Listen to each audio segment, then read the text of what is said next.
ನಮಸ್ತೆ, ನಾನು Komala. Welcome back to Rainbow Food and ಲೈಫ್ ಸ್ಟೈಲ್. ಇವತ್ತಿನ ವಿಡಿಯೋದಲ್ಲಿ ಎಗ್ ಕರಿ ಮಾಡ್ತಾ ಇದ್ದೀನಿ. ಮೊದಲನೇದಾಗಿ ಒಂದು ಮಣ್ಣಿನ ಪಾತ್ರೆಗೆ 2 ಟೇಬಲ್ ಸ್ಪೂನ್ ಎಣ್ಣೆ ಹಾಕಿ ಸ್ಟವ್ ಮೇಲೆ ಇಟ್ಟಿದ್ದೀನಿ. ಎಣ್ಣೆ ಕಾದ್ಮೇಲೆ ಇದಕ್ಕೆ 1 ಟೀ ಸ್ಪೂನ್ ಜೀರಿಗೆ ಹಾಕ್ಕೊಳ್ತಾ ಇದ್ದೀನಿ. ನೆಕ್ಸ್ಟ್ ಕಟ್ ಮಾಡಿ ಇಟ್ಟುಕೊಂಡ ಈರುಳ್ಳಿನ ಸೇರಿಸಿ ಬಾಡಿಸ್ಕೊಳ್ತಾ ಇದ್ದೀನಿ. 1 ಟೊಮೆಟೊನ ಕಟ್ ಮಾಡಿ ಸೇರಿಸ್ಕೊಳ್ತಾ ಇದ್ದೀನಿ. ಇದಕ್ಕೆ 1 ಸ್ಪೂನ್ ಶುಂಠಿ ಬೆಳ್ಳುಳ್ಳಿ ಪೇಸ್ಟ್ ಮತ್ತು ಚಿಟಿಕೆ ಅರಿಶಿನ, 2 ಸ್ಪೂನ್ ಖಾರದ ಪುಡಿ, 1 ಸ್ಪೂನ್ ಧನಿಯಾ ಪುಡಿ, ಸ್ವಲ್ಪ ಉಪ್ಪು ಹಾಕಿ ಚೆನ್ನಾಗಿ ಬೇಯಿಸ್ಕೊಳ್ತಾ ಇದ್ದೀನಿ.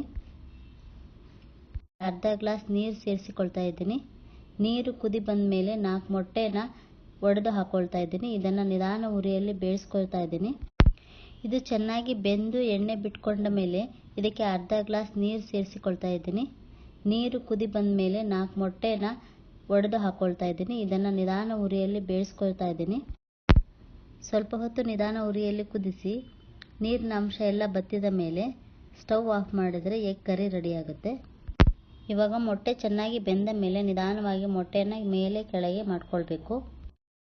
ಇದನ್ನು ರೊಟ್ಟಿ, ಚಪಾತಿ, ಅನ್ನ, ಪರೋಟ ಜೊತೆ ಸರ್ವ್ ಮಾಡ್ಕೊಳ್ಬಹುದು.